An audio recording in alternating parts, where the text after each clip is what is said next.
What is something you've done purely out of the goodness of your heart, but have never told anyone?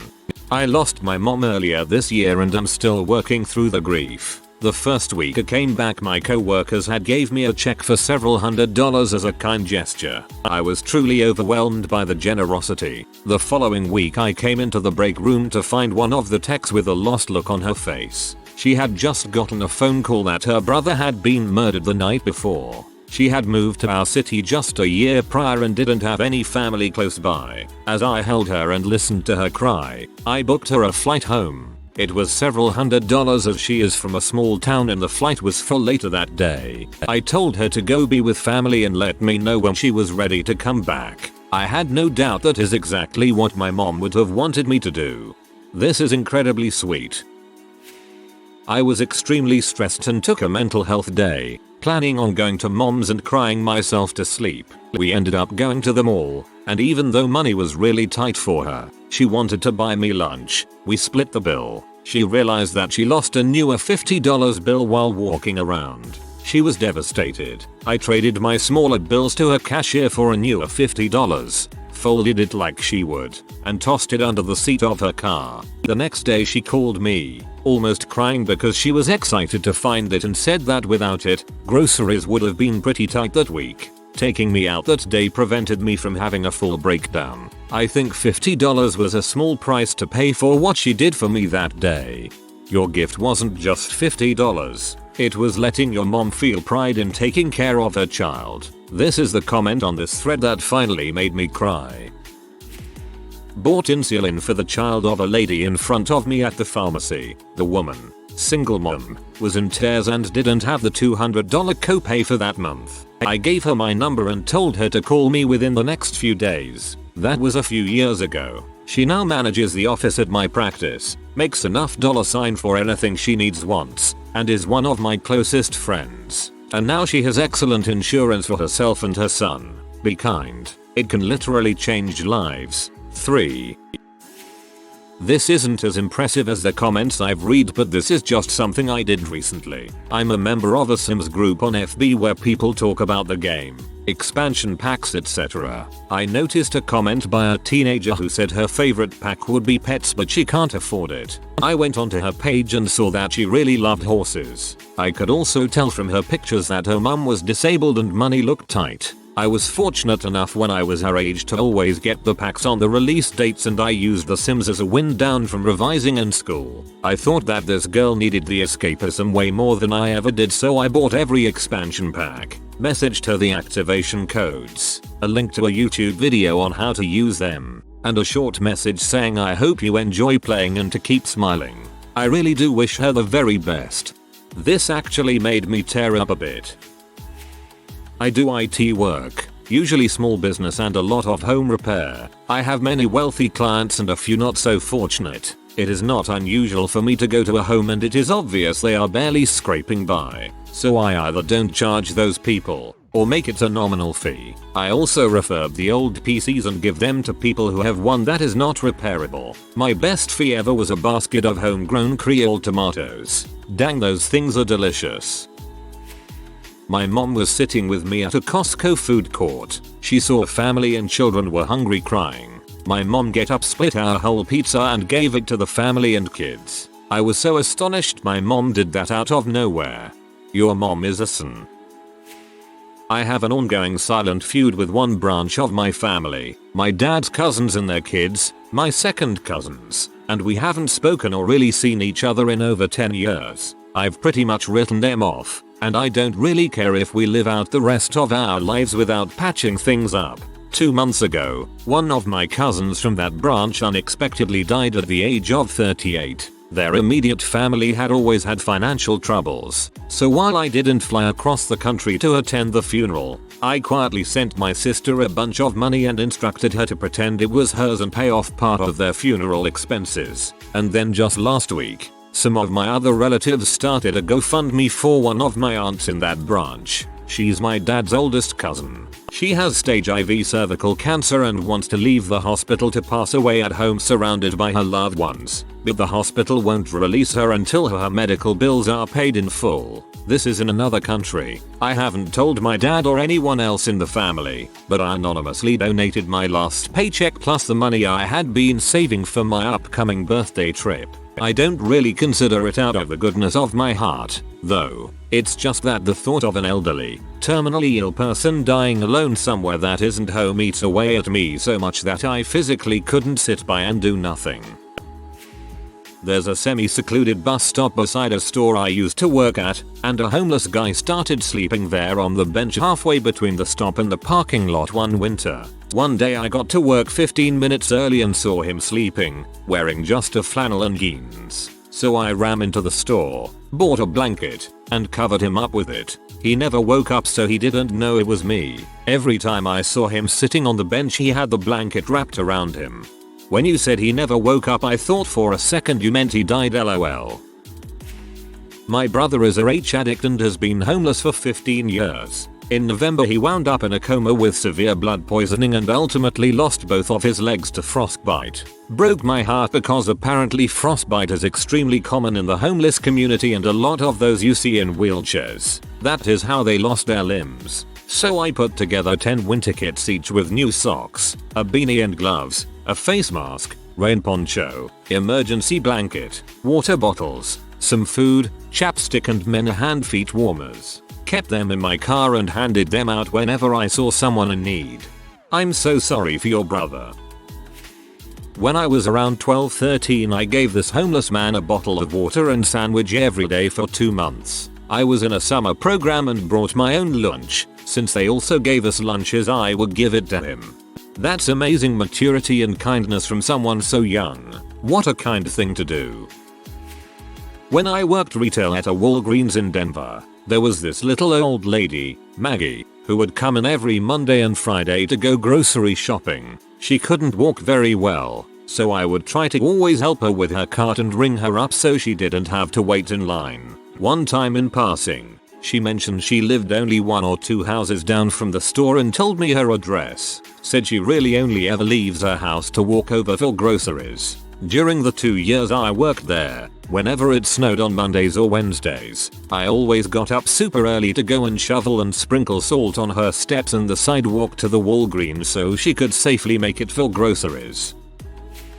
A lady was fleeing an abusive marriage without much more than her kids and the clothes on her back. Word went out within a whisper network requesting a few essentials she needed. Packed up several things from the request list and also one thing that wasn't requested. I make jewelry as a hobby. Put a pair of handmade earrings into a gift bag. Silver and pearls. Added a handwritten note that every woman deserves something beautiful and sending good wishes her way.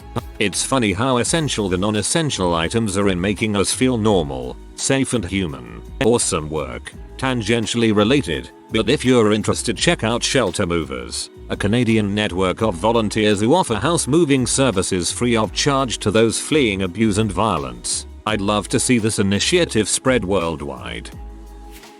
This is kinda a long one but I'll try to keep it sorta short. Back when quarantine and stuff first started, I was headed back from the store and came across a broken down car. He had almost made it into the CVS parking lot, but the car gave out just outside of it. I pulled into the parking lot and asked if he wanted to push out of the road. He did. I pushed the car and got it halfway up the little incline going into the parking lot, but couldn't get it any further by myself. He had a bad leg and couldn't help. Plus he needed to be behind the wheel, but it was out of the street. I asked him what happened, and he told me he had run out of gas. Asked if he had a gas can, and he pulled out a small gas can. I offered to run it down to the gas station and bring it back. On the way back from gilling it up, I began to think to myself that this little bit of gas wouldn't get him very far, and as I had just gotten paid and had just pulled some cash from the bank, figured he could use a little help.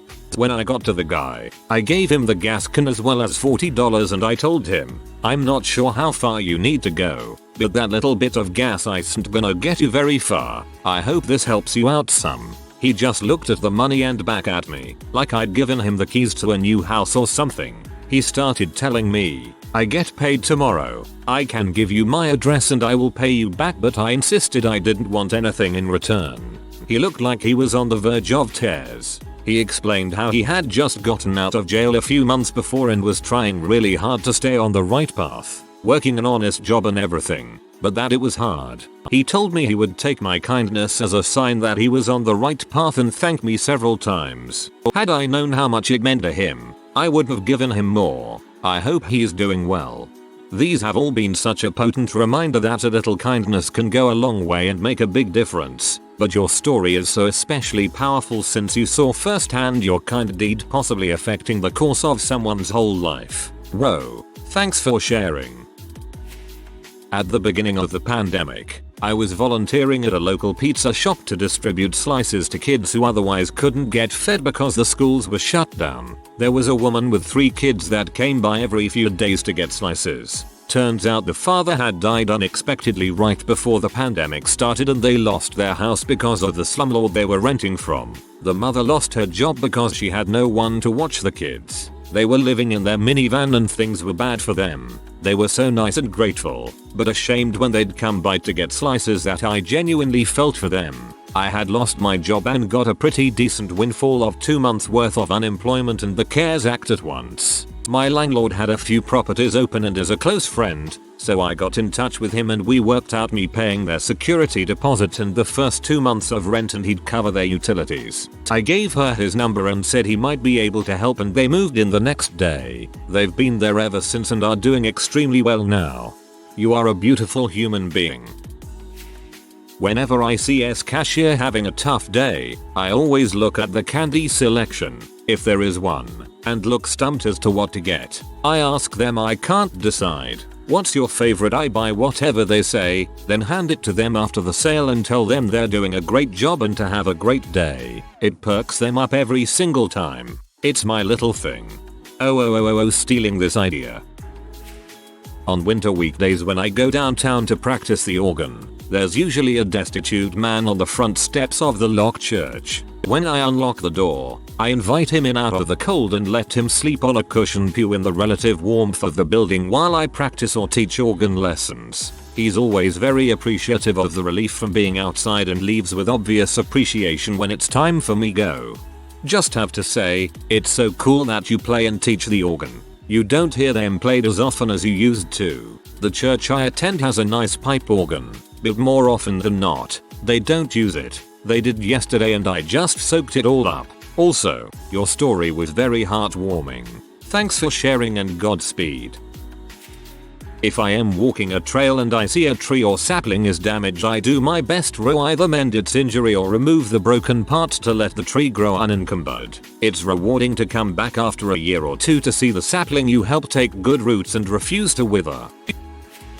I saw this homeless man eating some pizza and after we talked a bit, I let him use my shower and offered to let him sleep on my couch for the night. He declined the couch, but his laughter in the shower made me really smile. I've never told anyone this.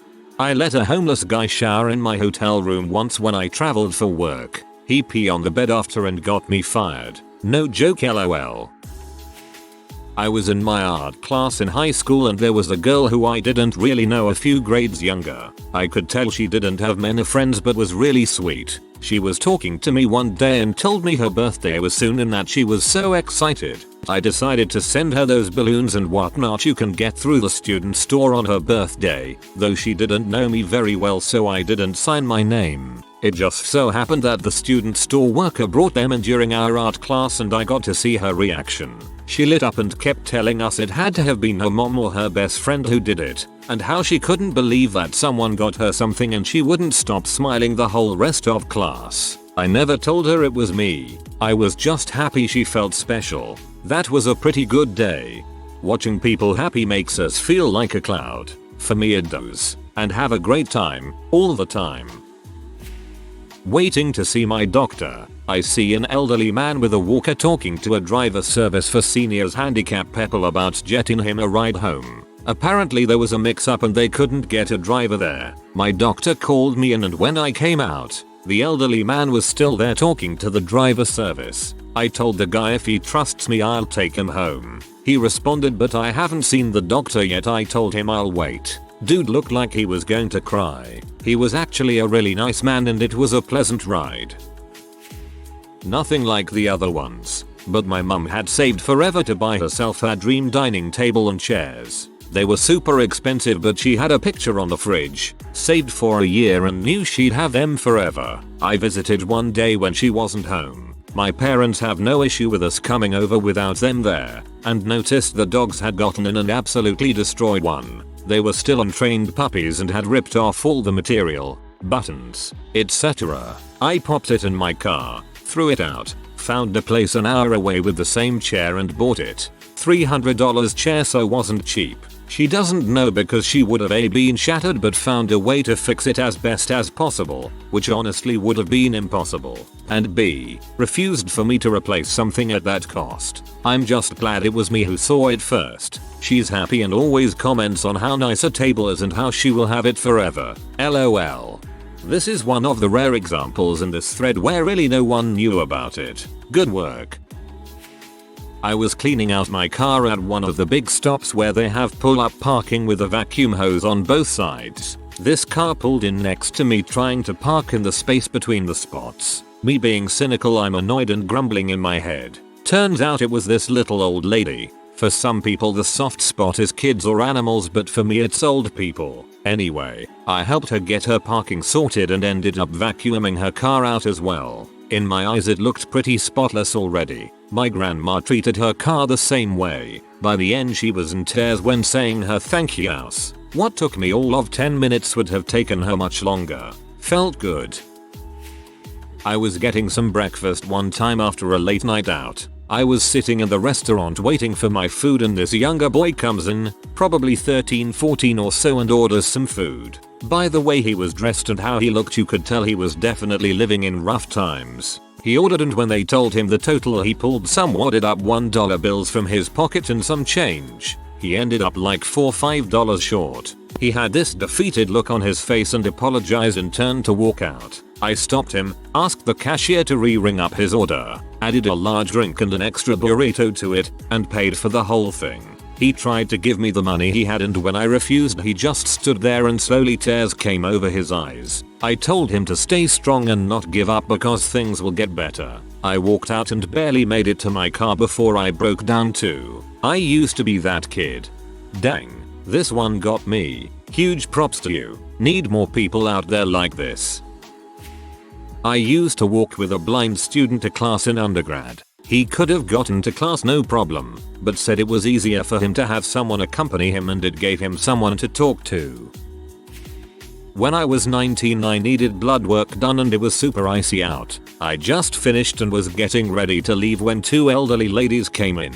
They commented on how slippery it was and if the clinic had anyone to help them walk back to their car. They were told no, so I sat back down and waited. Half an hour later they went in and the receptionist told me I could leave. I was done. I told her I know and sat there. When the ladies came out they looked a little scared to walk outside and I stood up and said I heard them ask for help and I would help them to their car. I walked the ladies one at a time, letting them hold me for support as I shuffled us to their car. Then, after they were both safely inside, I scraped the ice off their car so they could leave. They offered me money, but I refused and just wished them safe travels. After they left I went to my own car, where I proceeded to fall on my butt 5 times. Falling on your butt for you would have meant a broken hip for them. God bless you forever. It's not much, but whenever I see a work of art online, be it a painting, drawing, original music, a dance, creative writing, etc., I always try to leave a small compliment acknowledgement of their work because I know how much courage it takes to post your creative work online. My fiance lost the ring I made her and she was super distraught about it. I handcrafted our rings myself. I metal work. They are interlocking, one of a kind, designed and made entirely by me. So she lost it and we couldn't find it. She was so sad since she loved it. I worked from home during the pandemic, so every time she went to work I started to make a new ring. And in about 4 or 5 days I said I found it and handed her the one I made brand new.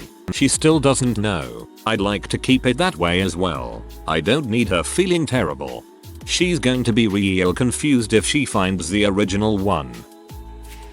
Saw a homeless guy walking on the sidewalk in the middle of a 100-degree day and it was clear that his feet were severely burned. He was hobbling and his feet were clearly sunburned. I had a brand new pair of shoes in my trunk, so I pulled over and handed it to him. He literally cried and said that I would never understand what this meant to him. It broke my heart.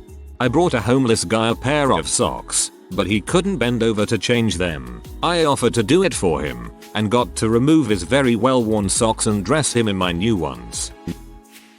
One weekend when I was in my teens, I was wandering around outside daydreaming as bored teenagers with no close friends tend to do. In the vicinity of an old one-room schoolhouse, I found a plastic jar that said "Open Emmy" on the lid, and I did so. The jar was filled with dry black-eyed peas, plus, buried within, a small illustrated flyer that said "Goodbye, Earl." It was a certificate from a local country music station redeemable for free tickets to a Dixie Chicks concert. I found out the next day from a classmate that it was part of a contest in which the station gave out daily clues during a time as to the jar's location, so listeners could search for it. I had stumbled across it entirely by coincidence. I had no interest in country music, but I knew that a girl in one of my classes was a Dixie Chicks fanatic. A couple days after finding it, toward the end of class, I left the certificate on the floor by her desk where she would find it. I had never spoken to this person, nor would I go on to. Beyond the shared space of a classroom,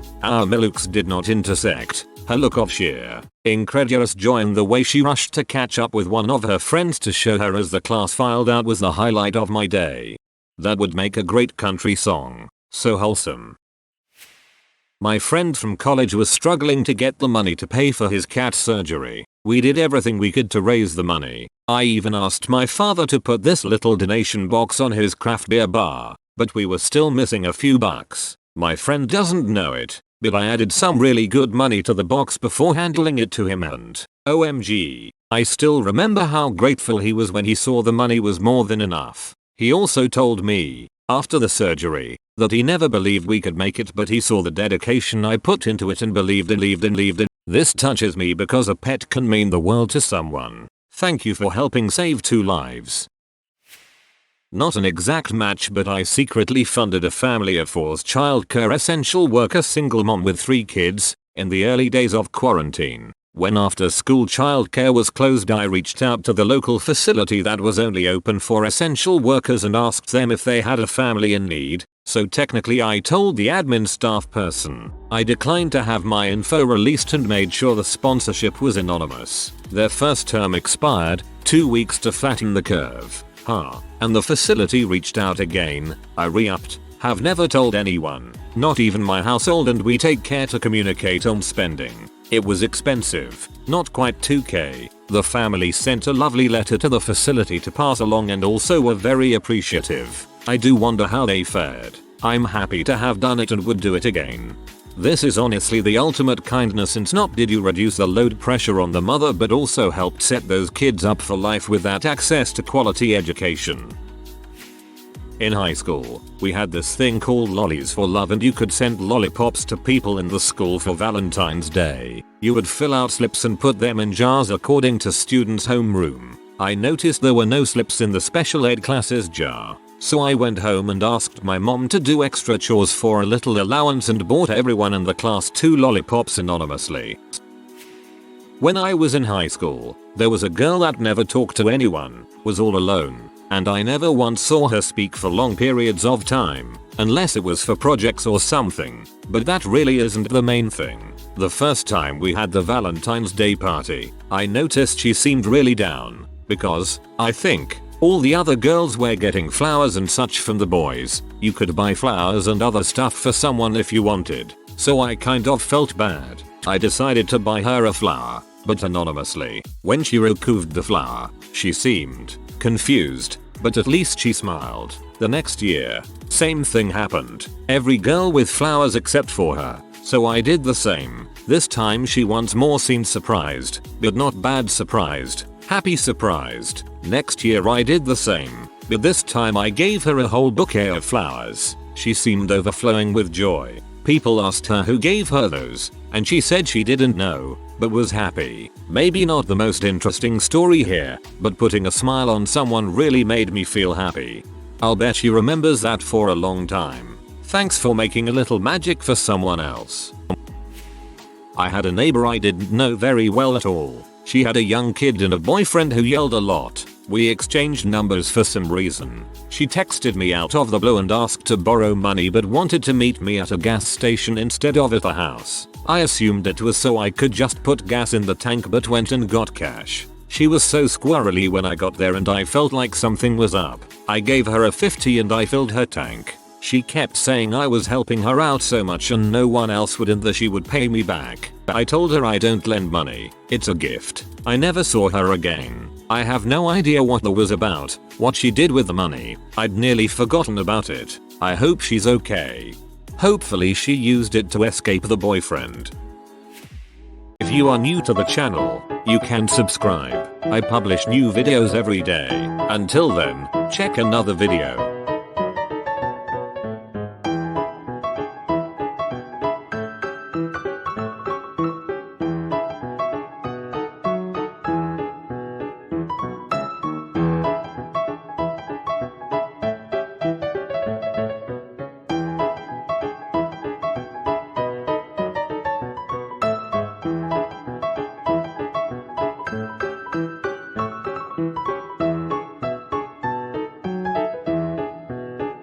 Bye for now.